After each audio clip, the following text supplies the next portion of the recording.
किस्से गलियारों के पेश करते हैं सादत हसन मंटो की लिखी कहानी तोबा टेक सिंह। इस कहानी को अंत तक सुनें। वीडियो को लाइक करें, सब्सक्राइब करें और शेयर करना ना भूलें। बंटवारे के 2-3 साल बाद पाकिस्तान और हिंदुस्तान की हुकूमतों को ख्याल आया कि अखलाकी कैदियों की तरह पागलों का तबादला भी होना चाहिए। यानी जो मुसलमान पागल हिंदुस्तान के पागल खानों में हैं उन्हें पाकिस्तान पहुंचा दिया जाए, और जो हिंदू और सिख पाकिस्तान के पागल खानों में हैं उन्हें हिंदुस्तान के हवाले कर दिया जाए। मालूम नहीं ये बात माकूल थी या गैर माकूल।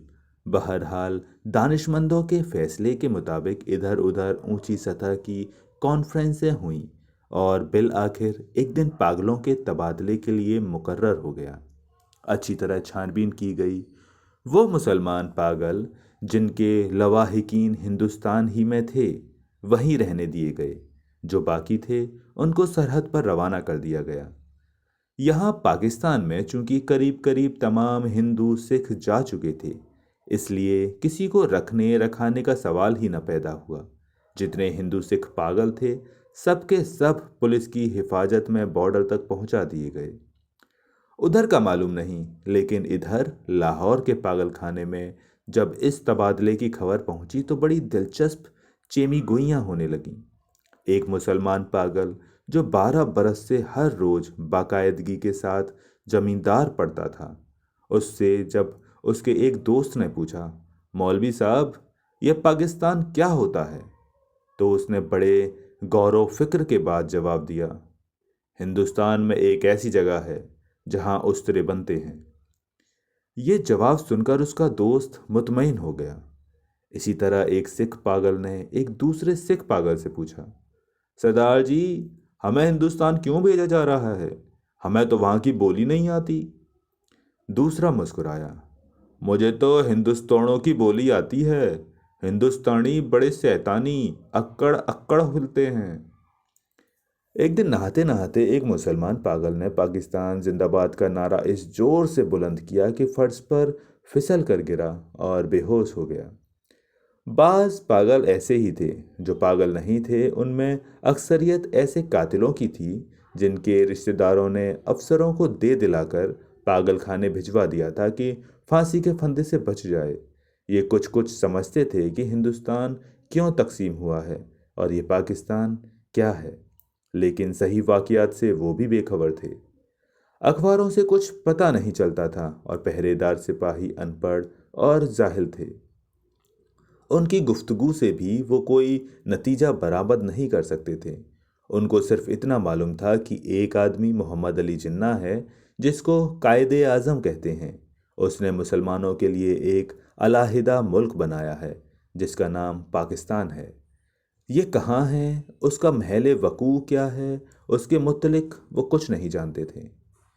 यही वजह है कि पागल खाने में वो सब पागल जिनका दिमाग पूरी तरह माऊफ नहीं हुआ था इस मुकसमे से गिरफ्तार थे कि वो पाकिस्तान में हैं या हिंदुस्तान में। अगर हिंदुस्तान में हैं तो पाकिस्तान कहाँ है? अगर वो पाकिस्तान में हैं तो ये कैसे हो सकता है कि वो कुछ अरसे पहले यहीं रहते हुए भी हिंदुस्तान में थे? एक पागल तो पाकिस्तान और हिंदुस्तान और पाकिस्तान के चक्कर में कुछ ऐसा गिरफ्तार हुआ कि और ज़्यादा पागल हो गया। झाड़ू देते एक दिन दरख्त पर चढ़ गया और टहनी पर बैठकर 2 घंटे मुसलसल तकरीर करता रहा कि जो पाकिस्तान और हिंदुस्तान के नाजुक मसले पर थी। सिपाहियों ने उसे नीचे उतरने को कहा तो वो और ऊपर चढ़ गया। डराया धमकाया गया तो उसने कहा, मैं हिंदुस्तान में रहना चाहता हूँ, न पाकिस्तान में। मैं इस दरख्त पर ही रहूँगा। बड़ी मुश्किलों के बाद जब उसका दौरा सर्द पड़ा तो वो नीचे उतरा और अपने हिंदू सिख दोस्तों से गले मिल मिल कर रोने लगा। इस ख्याल से उसका दिल भर आया था कि वो उसे छोड़कर हिंदुस्तान चले जाएंगे। एक एमएससी पास रेडियो इंजीनियर में जो मुसलमान था और दूसरे पागलों से बिल्कुल अलग थलग बाकी एक खास रविश पर सारा दिन खामोश टहलता रहता था। ये तब्दीली नमूदार हुई कि उसने तमाम कपड़े उतार कर दफअदार के हवाले कर दिए और नंग धड़ंग सारे बाग में चलना फिरना शुरू कर दिया। चैन्यूट के एक मोटे मुसलमान पागल ने, जो मुस्लिम लीग का सरगर्म कारकुन रह चुका था और दिन में 1500 मर्तबा नहाया करता था, यकलख्त ये आदत तर्क कर दी। उसका नाम मोहम्मद अली था। चुनांचे उसने एक दिन अपने जंगले में ऐलान कर दिया कि वो कायदे आज़म मोहम्मद अली जिन्ना है। उसकी देखा देखी एक सिख पागल मास्टर तारा सिंह बन गया। करीब था कि इस जंगले में खून खराबा हो जाए, मगर दोनों को खतरनाक पागल करार देकर अलहदा अलहदा बंद कर दिया। लाहौर का एक नौजवान हिंदू वकील था जो मोहब्बत में नाकाम होकर पागल हो गया था। जब उसने सुना कि अमृतसर हिंदुस्तान में चला गया है तो उसे बहुत दुख हुआ। उसी शहर की एक हिंदू लड़की से उसे मोहब्बत हो गई थी। गो उसने उस वकील को ठुकरा दिया था, मगर दीवानगी की हालत में भी वो उसको नहीं भूला था। चुनाचे वो उन तमाम हिंदू और मुस्लिम लीडरों को गाली देता था जिन्होंने मिल मिलाकर हिंदुस्तान के दो टुकड़े कर दिए। उसकी महबूबा हिंदुस्तानी बन गई और वो पाकिस्तानी। जब तबादले की बात शुरू हुई तो वकील को कई पागलों ने समझाया कि वो दिल बुरा ना करे, उसको हिंदुस्तान भेज दिया जाएगा, उस हिंदुस्तान में जहां उसकी महबूबा रहती है। मगर वो लाहौर छोड़ना नहीं चाहता था, इसलिए कि उसका ख्याल था कि अमृतसर में उसकी प्रैक्टिस नहीं चलेगी। यूरोपियन वार्ड में एंग्लो इंडियन पागल थे। उनको जब मालूम हुआ कि हिंदुस्तान को आज़ाद करके अंग्रेज चले गए हैं तो उनको बहुत सदमा हुआ। वो छुप छुप कर घंटों आपस में इस अहम मसले पर गुफ्तगू करते रहते कि पागल खाने में अब उनकी हैसियत किस किस्म की होगी। यूरोपियन वार्ड रहेगा या उड़ा दिया जाएगा, ब्रेकफास्ट मिला करेगा या नहीं, क्या उन्हें डबल रोटी के बजाय ब्लडी इंडियन चपाती तो जहर मार नहीं करनी पड़ेगी। एक सिख था जिसको पागल खाने में दाखिल हुए 15 बरस हो चुके थे। हर वक्त उसकी जबान से ये अजीबो गरीब अल्फाज सुनने में आते थे। ओपड़ दी, गुड़गुड़ दी, एनेक्से दी, बेध्यान दी, मूंग दी दाल, उपदी लालटेन। देखता था रात को। पहरेदारों का ये कहना था कि 15 बरस के तवील अरसे में वो एक लहजे के लिए भी नहीं सोया, लेटा भी नहीं था। अलबत्ता कभी कभी किसी दीवार के साथ टेक लगा लेता था। हर वक्त खड़ा रहने से उसके पांव सूज गए थे, पिंडलियां भी फूल गई थीं, मगर उस जिस्मानी तकलीफ के बावजूद लेटकर आराम नहीं करता था। हिंदुस्तान, पाकिस्तान और पागलों के तबादले के मुत्तलिक जब कभी पागल खाने में गुफ्तगू होती थी, वो गौर से सुनता था। कोई उससे पूछता था कि उसका क्या ख्याल है, तो वो बड़ी संजीदगी से जवाब देता, ओपड़ दी, गुड़गुड़ दी, एनेक्से दी, बेध्यान दी, मूंग दी दाल ऑफ द पाकिस्तान गवर्नमेंट। लेकिन बाद में ऑफ द पाकिस्तान गवर्नमेंट की जगह ऑफ द टोबा टेक्सिंग गवर्नमेंट ने ले ली और उसने दूसरे पागलों से पूछना शुरू किया कि टोबा टेक्सिंग कहाँ है, जहाँ का वो रहने वाला है। लेकिन किसी को भी मालूम नहीं था कि वो पाकिस्तान में है या हिंदुस्तान में। जो बताने की कोशिश करते थे खुद इस उलझाव में गिरफ्तार हो जाते थे कि सियालकोट पहले हिंदुस्तान में होता था, पर अब सुना है कि पाकिस्तान में है। क्या पता है कि लाहौर जो अब पाकिस्तान में है कल हिंदुस्तान में चला जाए, ये सारा हिंदुस्तान ही पाकिस्तान बन जाए। और ये भी कौन सीने पर हाथ रखकर कह सकता था कि हिंदुस्तान और पाकिस्तान दोनों किसी दिन सिरे से गायब ही हो जाएं। उस सिख पागल के केस छिद्रे होकर बहुत मुख्तसर रह गए थे। क्योंकि बहुत कम नहाता था, इसलिए दाढ़ी और सर के बाल आपस में जम गए थे, जिसके बायस उसकी शक्ल बड़ी भयानक हो गई थी, मगर आदमी बेजरर था।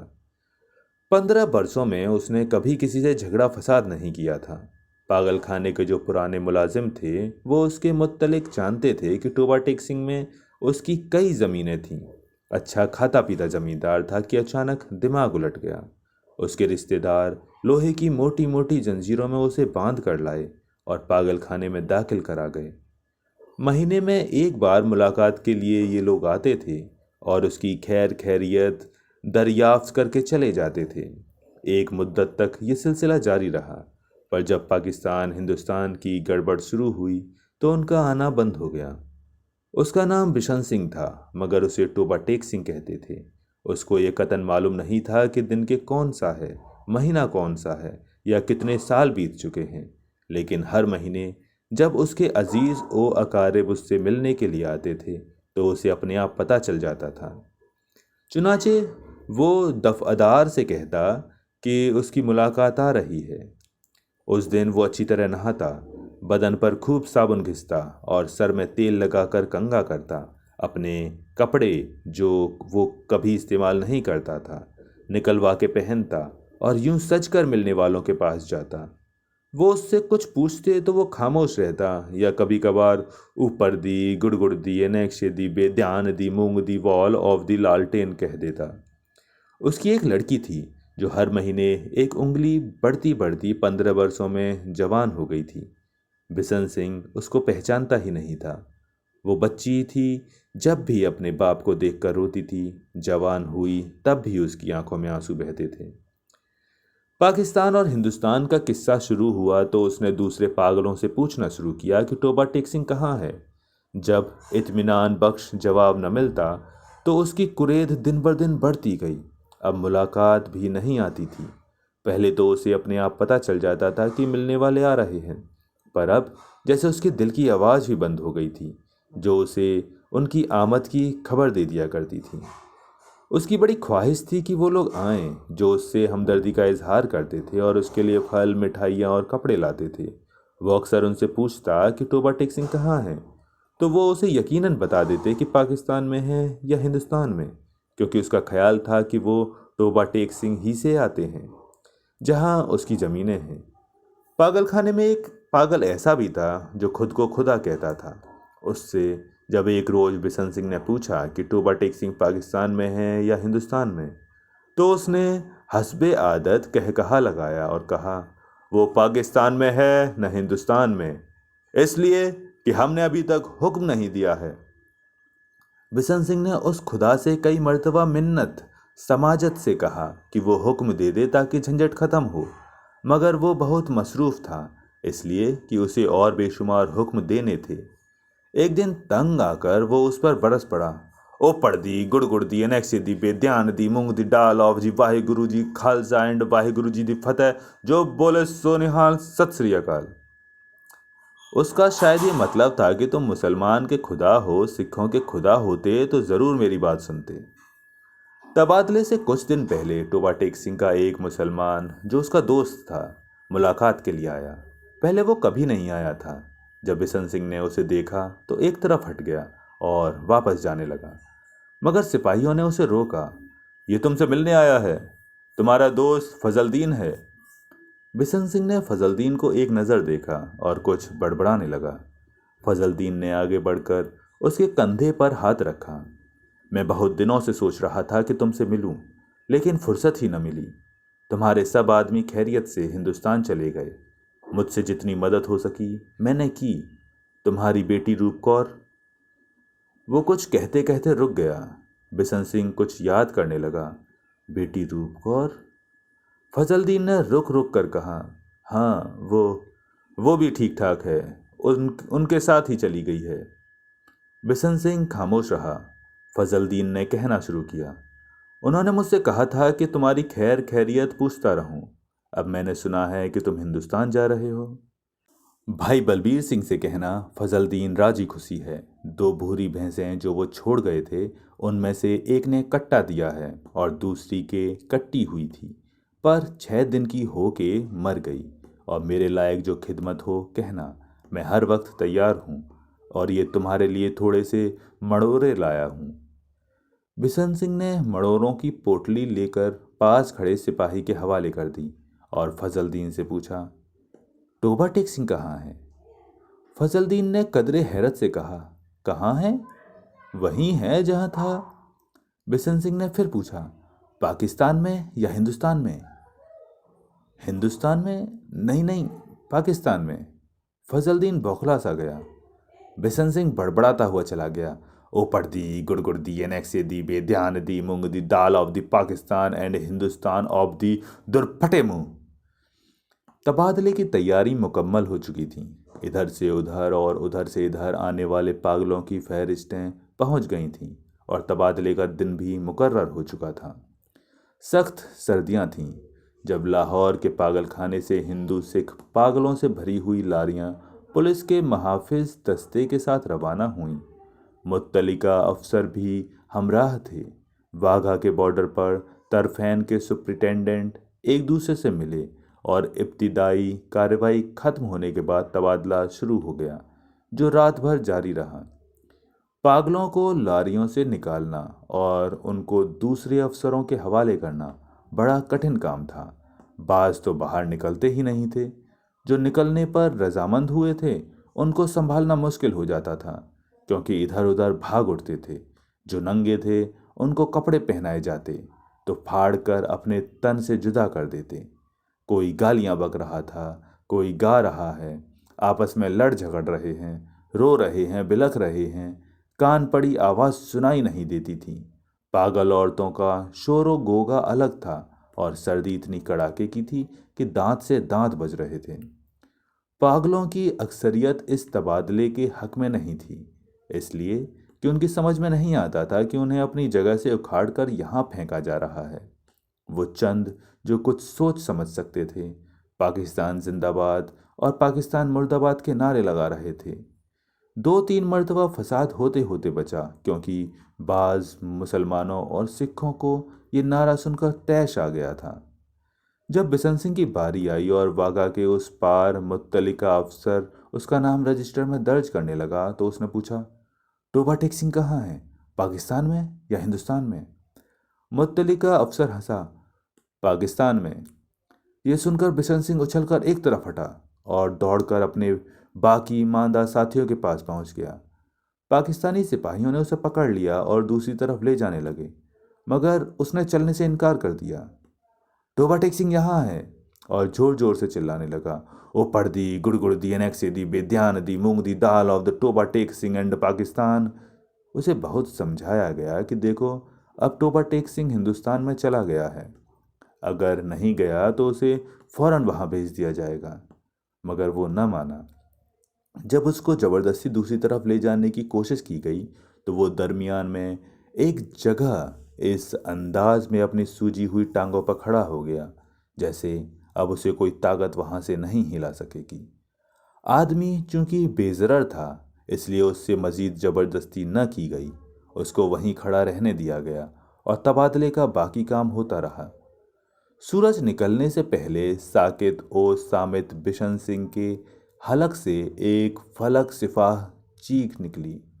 इधर उधर से कई अफसर दौड़े आए और देखा कि वो आदमी जो 15 बरस तक एक दिन रात अपनी टांगों पर खड़ा रहा था, औंधे मुंह लेटा है।